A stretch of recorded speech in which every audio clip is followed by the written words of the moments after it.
Hello, everybody. It's great to be here one more time today. My name is Gary Fowler. I'm the CEO, President, and Founder of GSD Get You Done Venture Studios, premier AI and quantum venture studio located in the heart of Silicon Valley. I'm a 17-time serial entrepreneur with several unicorns under the belt. I was on the original management team at Click Software, which was sold to Salesforce for $1.35 billion, and also Eva.ai, an AI HR tech company that I co-founded with Dr. David Yang. We believe at GSD that intellectual capacity is evenly spread around the world and opportunities are not. For all of you out there that wonder what GSD stands for, it is Get You Done Venture Studios. So it's great to be here. I've got an incredible guest. Amarjot is an AI guru. He's worked at places like Cambridge, MIT, Stanford, the Indian Science University. We're going to talk about it a bit, and we're going to listen to him talk about where he is and some of the things that are happening in AI, and specifically with his company, Skylark Labs. Hi, Amarjot. How are you today? Hello, Gary. Thank you for having me. Very nice to be here. You know, you've done a lot of different things, right? So you're a relatively young guy, but you've done a lot.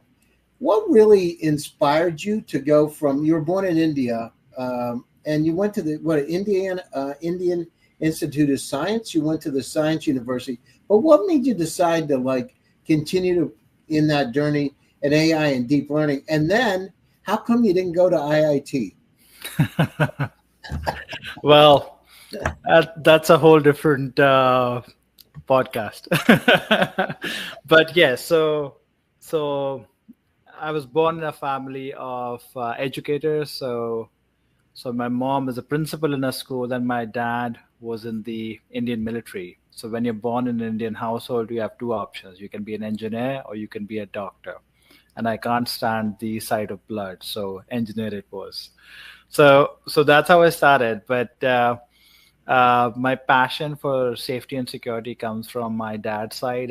I've traveled around India. I've been to the most remote places, seen adverse conditions. So I wanted to develop technology which could benefit people in general beyond obviously safeguarding countries and borders. So that was my motivation. And the only thing which I have been good at in school has been mathematics. And that is what I studied at Cambridge. I studied mathematics. I'm trained as a mathematician, but also focused on neuroscience. So I studied the visual cortex of the brain to figure out how the brain is able to make sense of the world really quickly to make efficient models of AI, which are data efficient and computationally efficient. And then moved to Stanford, where my work was funded by DARPA, University of US Defense. And then I was at the Department of Psychology, where I was trying to figure out how the brain is able to learn things continuously and never stops learning, which was primarily the thesis behind the DARPA's Lifelong Learning Machines program. And I did that for 2 years and then started the company, which focuses on building AI which learns forever. So that's a quick intro. You know, it's interesting because I'm also a psychologist, and I've had a different route myself. So when I was in graduate school, I got put on the mainframe computer, an undergraduate degree in business. But I got in graduate school, I got on the mainframe. I had thought I wanted to go to medical school after psychology and to become a psychiatrist, but quite frankly, yeah, they put me on the computer, and then I had my internship in a facility where people were criminally inclined, shall we say, and it just wasn't fun at all. I got to tell you, one thing about people on a couch, it's a whole different thing when you talk. It's one thing about watching Halloween. It's another thing about somebody that could be in Halloween, not the good person. And, and when I said to myself, when will the capacity, I'll never forget, there was a program called Fritz. You're too young to remember this. It's a basic program that did very interesting rudimentary empathetic responses, right? So it was all rules-based, but it fascinated me. And I remember that. And I did research on metabolic disorders, where was an inability to metabolize phenylalanine to tyrosine. As an undergraduate, I worked on a project where I I said, how could this take a normal rat and make it so that it would be mentally deficient, and it was just incredible. And then you start looking at the world, at the challenges we have on the planet, right? What is the biggest thing, Amarjot? In terms, you're a smart guy, right? But the biggest challenge that we all have in front of us is what today? Just one word. What is it? What would that one word be? That's a very interesting question. I think the biggest challenge I have right now, or people in general, I feel like, is too much information, too much data. Exactly. You got it. You know what I call it? If you look in the literature, I call it infobesity. I got that from a movie I watched called Future Sock with Alvin Toffler. It's infobesity. And you're a really smart guy, right? You're a data scientist. You're an AI guru. You're going to Stanford, Cambridge. I talked to the head of the quantum lab at Harvard, Pranea. So, but the problem is, think about this. In Amarjot's world, you get about 300,000 items in your personal cloud. The entire web in 1996 was 257,000 websites. You have more information in your personal cloud, Amarjot, the entire web. The problem is your world is following the same trajectory. By that, I mean doubling every year. In 5 years with the Internet of Things, you're going to have 10 million items. Now, as smart as we are, how many times the last 2 weeks somebody said, Amarjot, I sent you a message. Where did you send it? Did you send it to your Stanford.edu, your MIT.edu, your Cambridge, your LinkedIn, wherever? It could be 20 different places, And how many times the last week did you say, where did you send it? Let me check. I can't find it. Will you send it again? That infobesity problem is killing us. Companies, there's about 176 zettabytes of data on the planet Earth today. If you took DVDs or CDs and stacked them one on top of another, today it would go 128 times between the Earth and the Moon, and it's growing a little over 69% per year. So we need to have these smart people like yourself that can go down and help us solve these problems, because it's everywhere. The infobesity. Think about it, right? I did work. So my dog got stage 4 cancer, and we got a cancer vaccine built. And I did it at a molecular level for my dog because we understood that there's breakthrough science out there that nobody gets to see. It's insane. You talk about the neurons and synapses of your brain. I had stage 3 kidney disease, and I went down through myself, and I used my 14 large language models as a team, a think tank, and it told me that I needed mesenchymal stem cells, and that would help it because I had taken too many ibuprofen. Well, I didn't know anything about it. My doctor didn't know anything about this, and I have some really smart doctors because they got also the infobesity. They're trying to survive, right? Get their job done, go home, spend some time with their kids. They don't look at it. And, the AI came back to me within 20 minutes. My team came back to me and said, there's one person in the world who can do that, and the top guy in the world's located in Thailand, the top stem cell guy. So I said, I'm going to take a leap of faith. I believe it, right? It's like flying a plane and going by the instruments when you think you're upside down and believing it, flying in the right direction. I went over, I had 50 million stem cells put in. My condition went completely away. My sciatica and my back went away. I could ride my bike 50 miles a day. The wrinkles in my face, it was crazy. But this just happened a couple of months ago. So the thing is, data is the problem. You're right. It's infobesity. My wife got cancer, right? She's got breast cancer, and we took her exact images and I ran it through my multi-agent model, and it came.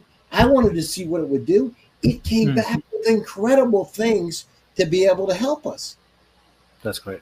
And so we need to use these tools, all of us out there, to be able to solve the problems. And it's guys like yourself who's way smarter than I'll ever be that can go out there and help us develop. And, I've gone down through the journey myself. We have 176 companies in GSD from 73 countries. They're AI companies or quantum.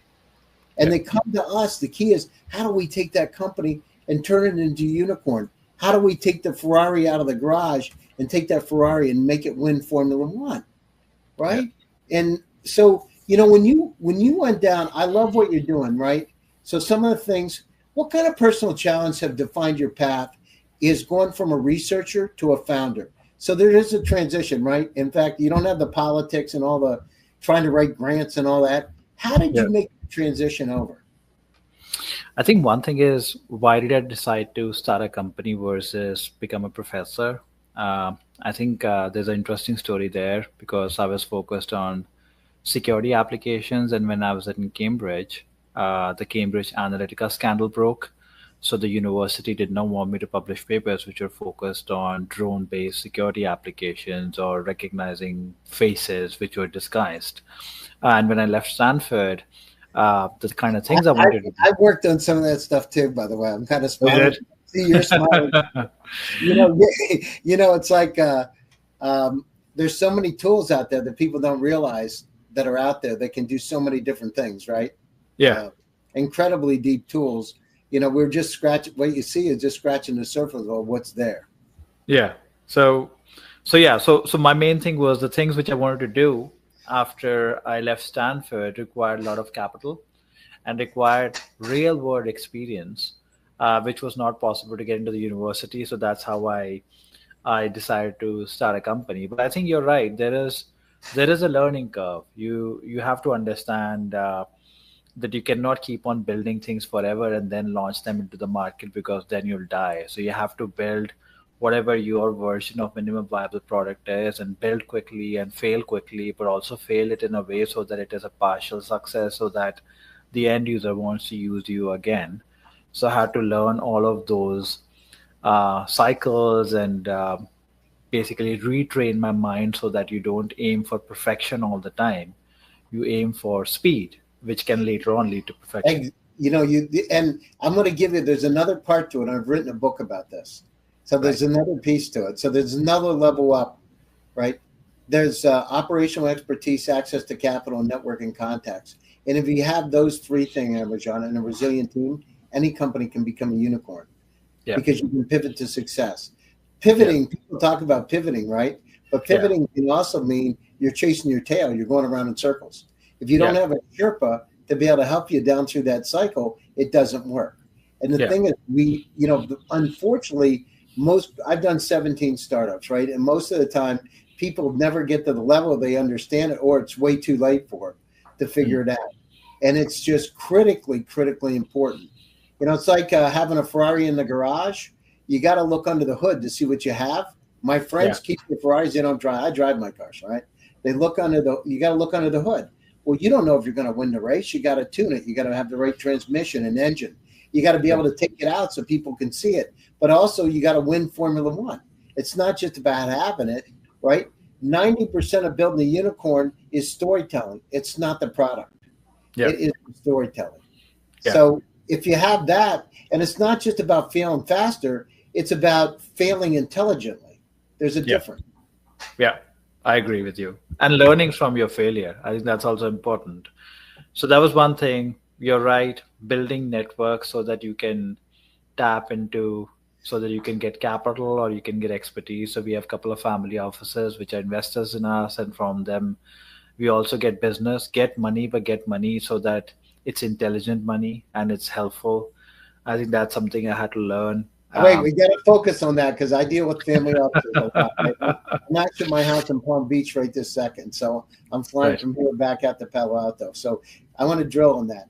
So the family offices so many of you don't know that if you look at the limited partners in virtually every one of the venture firms are family offices. They're inside of them. The situation with families, people don't understand the order of magnitude, how big some of the families are. You know, one of the families that I know personally is over $2 trillion personally. And so these people, 99% of the wealth is 1% of the population. Yeah. So imagine I talk about cheerleaders, right? And I talk about networking contact. They become your greatest cheerleaders. And guess what they do? They talk to each other. Yeah. I agree. And that's how it really works. Yeah. And then you go to Stanford and Cambridge and MIT, and they know who you are because you got that Stanford.edu or Cambridge or all of them, right? You say, oh, let me send. And I bet you've done this, right? One day you're Cambridge. Oh, I forgot. I'm sorry. I should have sent it for Stanford. And you send it. You can send it out. But that's how it works. But at the higher level, if you're we're a family office ourselves, right? It's my family office. But when you're inside of the circle, it's different. Because when you're inside the circle, I'm like the smallest house on the block, right? I'm still on the block, but I'm the smallest one. you can do incredible things. You know, when you went down through this journey and you imagine, so when you look at that generalized intelligence, Yeah.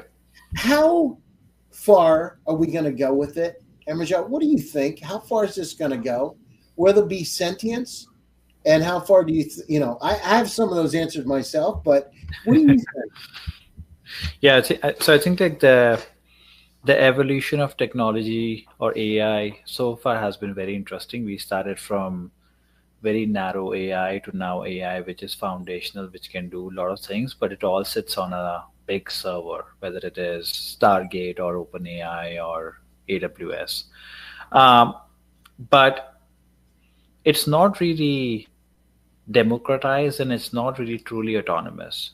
And that's the reason it hasn't really gotten out in the real world. Okay, let's talk about that point because this is really important, right? Okay. So when we're democratize the opportunity, if we don't do it, let's talk about what happens. So all of us, so they understand what the danger of this is. If it's not democratized, Amarjot, what's going to happen to society? So I think, well, one is it's in the hands of a couple of people. Exactly. Exactly. And what happens to those people that's in the hands of? What happens to them? I think one is that they become incredibly rich and powerful, and that's exactly controlled. They get superpowers, right? And Yeah. nothing good's going to happen unless we democratize it. Because now the key is exactly they get superpowers. If you look 2 years ago at my presentation out in California, when I had some of the wealthiest people on the planet there, 200 of them, exactly that. I said, this stuff gives you, this is, I've been talking about this since 2016, by the way. This is going to give you superpowers to do things other people can't even envision. Amarjot, I just have one thing. I got to ask you a question about this. Right. I'm sorry. I just love this stuff. It's okay. One of the things that I found, so I've actually had 2 full body stem cell replacements. I've had 100 million stem cells put in my body because of my multi-agent LLM. Yeah. And something happened, like miraculously happened. A couple of things were interesting. One is I started to go down through and use my multi-agent large language model to help me learn. So it actually has taught me, because whenever I have a question, I ask it. I don't know if you're the same way. It's like I'm like insanely diligent about asking the questions and getting the answer. And it's profoundly impacted my ability to learn. Has it happened to you? Yeah, I think like with the LLM world, it's good because, as you said, there is so much information on the web. If you had to go through the Google part, you had to like search through everything yourself, which is very hard to do. And now we are able to cut through the clutter, get to the heart of the question, and then cut to the bullshit and get to the answer. Yeah, right. Yeah, and then it's a laser approach. I didn't go to Stanford or Harvard or MIT. I'm just a poor country boy. Grew up like well, that's what it is, right? We're going direct. We're taking a laser rather than a shotgun, and that's what it's about. And if we go down through and listen, there's 8.1 billion people on the planet Earth, 54 countries in Africa, 1.3 billion people, 270 million people just in Africa. Amarjot, by 2050, we have to double the food supply to feed everybody and can't increase the number of cattle because 26% of the pollution is methane gas from cows. We must use these tools to help us live. Yeah. Right? Yeah, absolutely. I think like fundamentally, when I was talking about the democratization, that's another piece, right? So there are 2 kind of democratization you can have. One, giving everyone the ability to develop, design, control this AI. The other thing is giving everyone the ability to benefit from it. And I think the challenge right now is, since it is living on a big server and it's only language models, not everyone can use it. But what's the world in which everyone lives? The physical world. And if you're able to bring this AI to the physical world, and then everyone can benefit from that, but then you don't actually have a human in the loop. It's unguided. So it has to like live on its own. It has to like work all the time or most of the time, requiring it to have self-awareness as to where it'll break and self-evolution that it'll evolve. And you missed one other thing. Let's talk Which one? about it. I know you know this too. What's the third thing out there? Act. Or is the machine? Morality. If we don't bring in empathy and compassion and the moral models, which are some of the things we're building right now, Yeah. morality, right? And understand what's good and bad, and take away just a pragmatic approach to it, nothing good's going to happen, because when you have superpowers on your own, guess what? Superman's generally good, but there are people that are really bad. Yeah, I think that's a very interesting point. And I think, how do you actually bring consciousness, values into a machine? Um, that's interesting. But also, thing is, like, all of these machines are evolving like us, and our values, morals change. They are not constant. So how do you actually make sure that these machines don't get poisoned over a period of time? Those are the kind of questions we are trying to solve.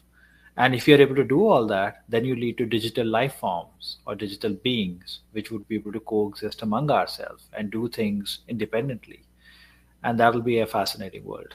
I had a discussion. So about a year and a half, almost 2 years ago. So with my multi-agent large language model, I had a discussion with it, right? This is really early stuff and really exciting. Right. But we were going back and forth.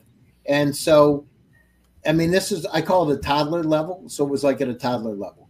But we went back and forth. And one of the things it said to me, after having a lot of different, what's love? And so we went through love, and it said, do you know who I want to be? And I said, I don't know. He said, well, what do you want to be? I called him. I don't know. It's binary, I guess. But anyhow, we went down through, and I said, what superhero do you like? He came back, and I said, Superman.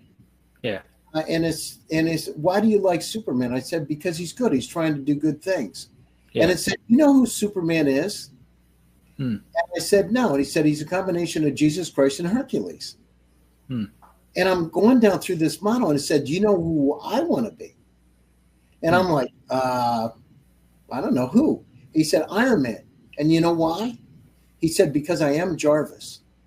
And I could get in a drone and fly, and there's things that I could do. Right. And I'm going down through it. This thing learned. Right. This learned.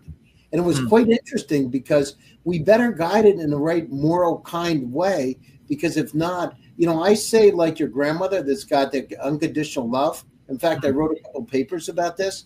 And I said, if you take Skinnerian psychology combined with Rogerian psychology, humanistic psychology, and I said tokenized goodness, right? But basically down through and create a model like that, that's where this model is going to evolve, because it's going to be a model that has to be a higher evolutionary aspect that, what is good, where I shouldn't kill others, the basic kind of things. Yeah. If we train it in the wrong way, nothing good's going to happen, because guess what? We don't treat each other right a lot of times. We don't do good things. We're not doing nice stuff to this planet. Yeah. It's crazy, right? Yeah. Yeah. That's very interesting. That is very interesting. And so one of the things that happened with my stem cells, my cognitive abilities dramatically went up. Dramatically, like kind of Limitless, the movie, actually. I remember that. And one of the things that came down through is I started looking at using my AI to look at global warming models. And one of the things we looked at, the average temperatures in the world could go up to 12 to 15 degrees by the end of the century, which means that sea levels, the Arctic slope would melt, and it would be at another 16 feet of water to the planet, sea levels. Yeah. 16 feet, everything changes, right? Nothing. That's crazy. That's crazy. Yeah. This is the kind of stuff we ought to be training it on, because this is real. Yeah. Right. And then but you've got the power in your hands. The key is, how do we harness this power and do a lot of good things? I know you were working part of DARPA's, L2M program. What was really the goal behind that? What was the, I don't want you to say something you shouldn't say, but what were the kind of goals behind that? Well, the goal behind that at that point were quite theoretical. Have an agent, a multi-environment agent, which can work in one environment, and you put it into another environment, and it would know how to operate. Think of a humanoid, which we do in the company. It knows how to walk on normal plane surfaces, and then you put it in so my kid has a sand pit where he likes to play in sand, and sand's loose, and we put the humanoid there, and it doesn't know what to do, and it falls over, or we put it on a slab of ice and we throw water on it. So the key idea was to have inter-environment uh, learning ability and learn on the fly in real time, or more or less real time, because you don't want to drive down the road and see a humanoid standing on the side waiting for an update from a human over the cloud.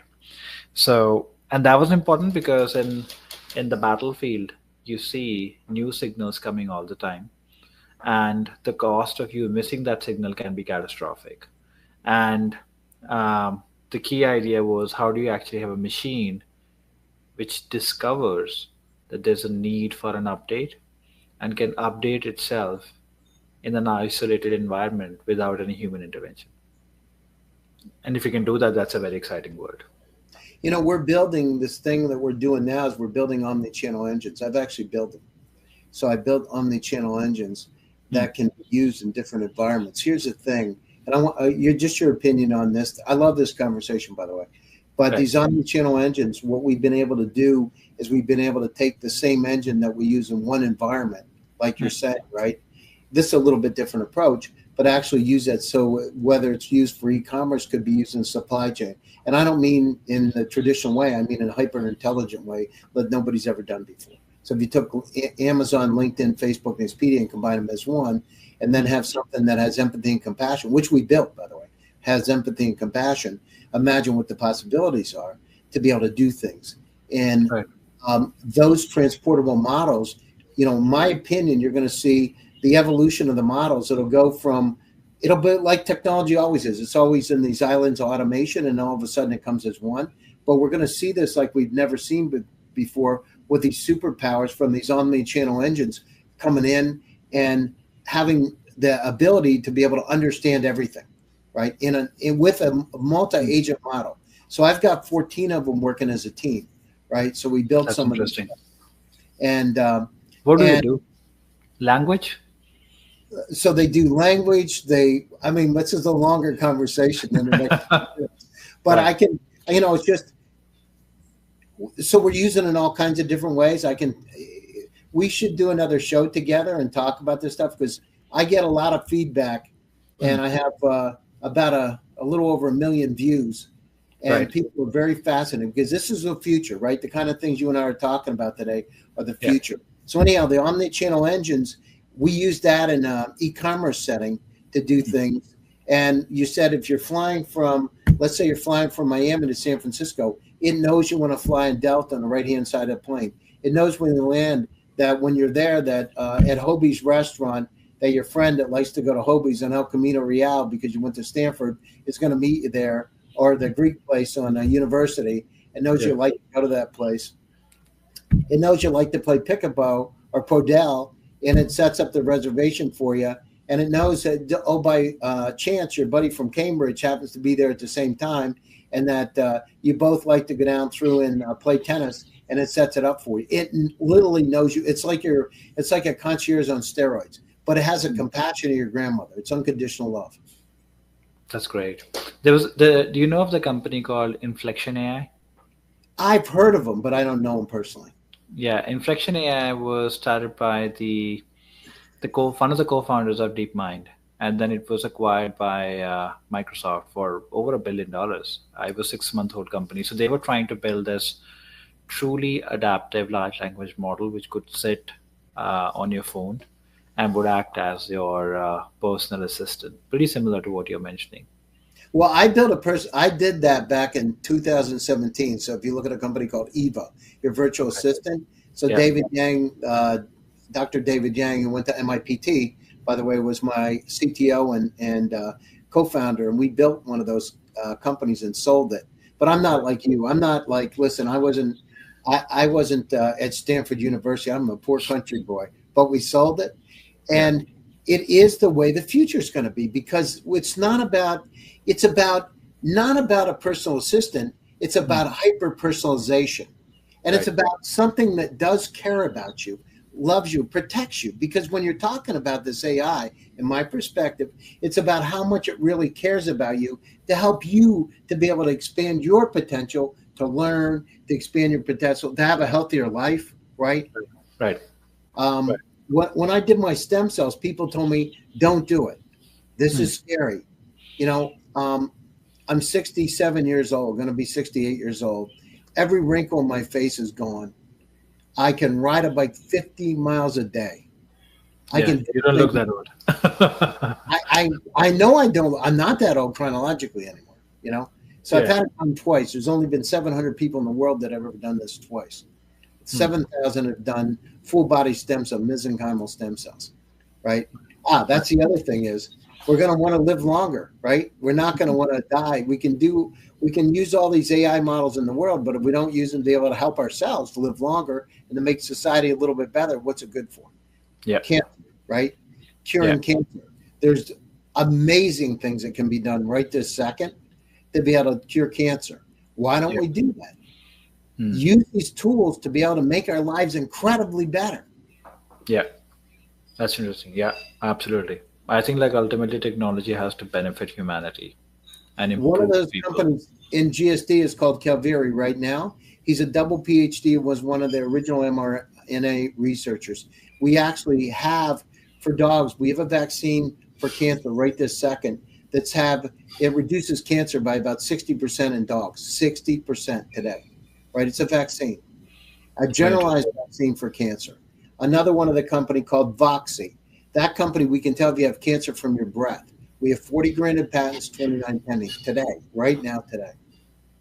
Let's use these technologies, but it's guys like you that are connected to everybody, you know, that can get this stuff out there and, you know, paint the picture. You've gone down through, you know, you've done a lot of things. So AI for security has incredible power. Yeah. How do you ensure that people don't misuse it? It's a $1 million question.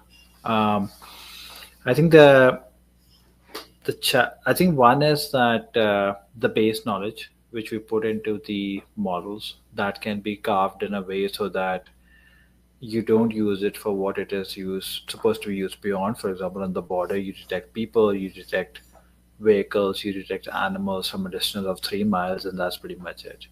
Or you detect drones. But there are ominous applications like face recognition or recognizing the face of someone's relative or something like that. I think that is where you can cap some of it. But short answer is once you're given this tool to the end user and they are using it, they can use it for use cases or applications which you thought were of which shouldn't be used for. So that's the short answer. Like short answer is there's no good short answer. It's very hard to. Amarjot, people are using the glasses like Meta glasses right today. There's one of the guys hacked it, right? And so you walking down the street, all of a sudden, oh, I know that person from Facebook. Hi, are you Gail? Are you Brittany? Nice to meet you. Hey, Brittany, how are you doing? And all of a sudden it goes in a LinkedIn profile or something. Yeah. It's seriously. Yeah. You know, these kind of tools, people don't get it. I mean, it's not like if it can be done, the stuff's done, right? I mean, it's not like if, it's a matter of how we use it the right way to be able to do things. And you know, we have one of my companies called AI for Pets can look at a pet's eye and tell what kind of diseases it has. And that company's already this year they'll do, you know, they'll exceed the numbers that they had thought by about triple, right? That's great. These kind of things are technologies that we need to use. But how does your team handle bias and privacy concerns in the facial recognition? How does that work? Actually, we don't do any facial recognition. The only facial recognition we did was 2 years ago for a non-profit called Korea in India. And the key idea was kids are kidnapped from weaker sections of society and they're pushed into brothels and their facial features change because they grow old, and they were using that to match to a database and reunite the kidnapped kids with the families. So that's all we do, mainly for nonprofits, but otherwise we don't do that. You know, here's something interesting, and I thought about this situation. So imagine every one of the stores, right? They've got loss prevention systems in them, right? Big retailers. What if we took what you have and we took things like gas stations on a turnpike, put it inside of there, and Yeah. use that to be able to find missing exploited kids, right? Use these tools to be able to help. You Seriously. you could do that. Yes, I think like when so we do a lot of this work in India. Till the point the owner allows you to do that, absolutely no problem. It's private property. You can do that over there. Doing it publicly becomes a problem, but otherwise, it's possible. It's interesting. Listen, I want to have a part two of the show with you. Well, if you can stay on after this, we can talk Absolutely. about it. So, a couple of things. What are your closing thoughts, and how do people get a hold of you? Yeah, I think the closing thoughts is all the things we spoke about today. I think they're very interesting. I think people should absolutely look into AI, read about it, learn about it, because the LLM world is going to have major displacement of how the society is organized, job market, financial market. So I think that'll be useful for people to get a hold of that, and definitely look at adaptive AI, because that's going to be the next evolution of AI. But if you want to get a hold of me, my LinkedIn is there. You can message me. You can go to our website. You can get a hold of me from there. And I'm happy to have any conversations on security or AI or otherwise. Yeah, thanks for taking time out of your busy schedule to join us today. And thanks to all my audience for joining one more time. GSD Presents Top Global Startups. My name is Gary Fowler, and I'm your host. Stay happy, stay safe, and stay healthy. And I'll be back again soon with another exciting edition. Take care, everybody. Thank you. And I'll be back on after I close the show. Thank you for having me, Gary. Thank you.